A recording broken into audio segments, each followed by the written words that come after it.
Baik, dalam surah Al-Mu'minun ayat yang ke-104. A'udzubillahi minasyaitonirrajim. Talfahu wujuhahumun nar wa hum fiha kalihun. Wajah mereka dibakar api neraka dan mereka di dalam neraka itu dalam keadaan muram. Muslimat, sebab tu dalam kitab Al-Tahzan kami belajar tersenyumlah. Satu perkataan tajuk dia. Macam mana pun kita derita, menangis di sini, keluarlah memberi senyuman. Macam mana pun kita sakit, elakkan berkeluh kesah dengan bermuram durja. Aduh, susahnya nak berlakon ni muslimat. Kalau kita jumpa orang ni, tak pernah ada masalah. Macam kerang busuk sengih je. Dia tak tahu kat dalam dah macam terbakar dah muslimat. Sebab apa? Sebab ayat ni mengajar kita, kita tak nak jadi manusia yang akan bermuram durja selama-lamanya di kehidupan sana. Sakit. Jadi latih diri kita untuk kerap tersenyum walaupun kita sedang diuji oleh Allah. Jangan salah senyum pula. Kan bila kawan kau okey ke? Tak okey laki aku tu.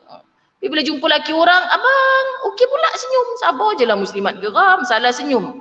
Okay, salah senyum ni bahaya.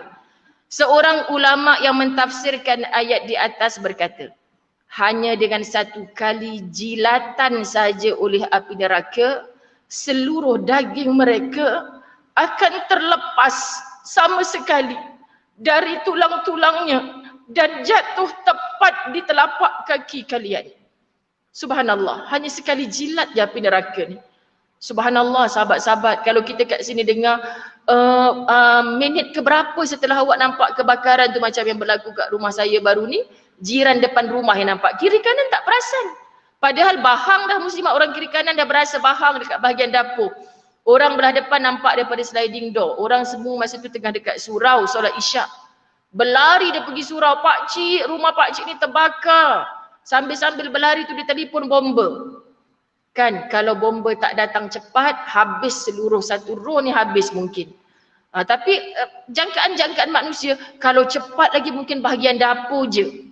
Tapi api neraka sekali jilat je muslimat, jatuh daging-daging dan tulang-tulangnya di telapak kaki. Selanjutnya bayangkan betapa menjijikkan nanah yang mengalir deras dari tubuh mereka sehingga menenggelamkan mereka sendiri. Itulah yang disebut ghassaq. Ma makna ghassaq? Sahabat-sahabat dirahmati Allah, kita biasa jumpa dan baca dalam surah An-Naba ayat 24 hingga 25. La yadhuquna fiha bardan wala syaraba illa hamiman wa ghassaqa. Kalimah ghassaq, saya terus cari ayat ni sebab bila dalam kuliah tadabbur sampai kepada surah An-Naba, yang paling ngeri tafsir membahaskan tentang kalimah ghassaq. Minuman orang dalam neraka, air nanah. Yang nanah bukan nanah yang keluar daripada orang hidup. Itu tafsir cerita. Nanah daripada orang hidup, contoh kita yang kaya raya, yang bahagia hidup kat Malaysia ni, cuba pergi kat negara kebuluran. Tangan kita on the way perjalanan tu entah terkena apa, lalu berdarah, bernanah. Kita masih hidup ni. Sampai kat negara kebulur tu, kalau kita sembang-sembang dengan mereka sanggup jilat nanah ni.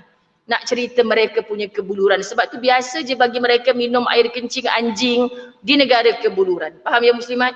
Maksud tafsir kata, kalau kita ni keluar nanah daripada orang yang hidup, orang kebuluran masih sanggup nak makan, nak jilat.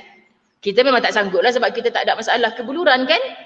Tapi yang jadi minuman nanah dalam neraka tu bukan nanah yang keluar daripada orang hidup. Nanah yang macam mana tafsir cerita?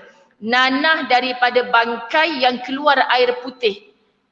Bila manusia didapati mati 3 hari 4 hari tak diuruskan, ulat dah mula keluar kan muslimat dirahmati Allah, mata dah pecah, perut dah pecah, yang keluar air putih. Air putih itulah ghassaq yang dijadikan bahan minuman api neraka. Terlalu meloyakan dan membusukkan. Ini tafsir cerita. So bila kita baca kalimah ghassaq, ya Allah Tuhan, itu keminumannya Tuhan, tak sanggupnya. Kita baca. Kalau kita tak faham, kita baca dengan taranum ghassaq, tak ada rasa apa pun sahabat rahmat Allah. Geram je dengar baca dah khatam dah ustazah, alhamdulillah. Tapi sebab tak ambil tahu tentang isi Quran tu. Itulah minuman mereka ketika mereka menjerit meminta, hadis saya tak baca lagi. Abu Sa'id Al-Khudri berkata Nabi SAW bersabda, misalkan satu timba ghasak dari neraka ditumpahkan ke dunia ini, nescaya akan membuat busuk seluruh penghuni bumi. Satu timba saja, ghasak, air nanah daripada neraka dituangkan ke bumi, satu bumi ini seluruhnya akan busuk dan menjijikkan, sahabat. Allah ya Karim. Dan itulah minuman orang dalam neraka. Itulah minuman mereka ketika mereka menjerit meminta tolong agar diberi minum kerana kehausan. Sebab memang haus dalam neraka ni muslimat. Minta air itu yang diberi. Masing-masing akan diberi minum dari air nanah ghasak yang membuatnya hampir tidak kuasa menelannya. Kalau orang yang kebuluran di dunia, nanahnya orang hidup masih sanggup dijilat. So kalau kebuluran di dalam neraka, memang dah tak ada lain. Itu je minumannya. Maka mau tak mau, itulah yang diminum. Ia didatangi maut dari segala arah, tetapi tidak mati. Minum tu rasa nak mati, tapi tak mati. Duri-duri yang mencengkam, api yang membakar, rasa nak mati. Bahkan mereka menjerit, matikan aja kami ya Allah, terlampau seksa. Akan ada suara kata, takkan mati lagi dah. Kan mati dah disembelih, kita belajar hari tu. Takkan mati lagi dah. Mati hanya sekali hari tu. Kamu, kulit-kulit kamu, daging-daging kamu dah habis tadi akan dicantum semula. Dibakar lagi, diseksa lagi, ya Rab. Sebab tu kita tak dibolehkan menyeksa binatang. Geram sangat dengan tikus, kau letak kau atas api, padan muka kau, masuk dalam rumah aku. Kalau kita letak, lepas tu dah meleleh dia punya daging, letak lagi, geram. Kalau Ustaz Azai biasa juga buat. Buat macam mana? Nyamuk. Muslimat. Dia dekat dalam kereta tu, tak boleh. Geram kau ni. Dia berkata, Astaghfirullahalazim. Tapi tak seksakan ya Allah sebab dia memang dah mati dah tadi. Dia cakap, Ustaz kata apa yang? Teringat pula tak boleh bang seksa binatang. Sebab tu kalau orang tersilap belajar muslimat, ada pula orang yang, Ustazah isteri saya ni sekarang sejak terlebih belajar ni pelik Ustazah. Kenapa? Kita tanya dia kan. Dia kalau ada semut, jangan bunuh bang. Itu menyeksa binatang. Dah terlebih solehah pula muslimat.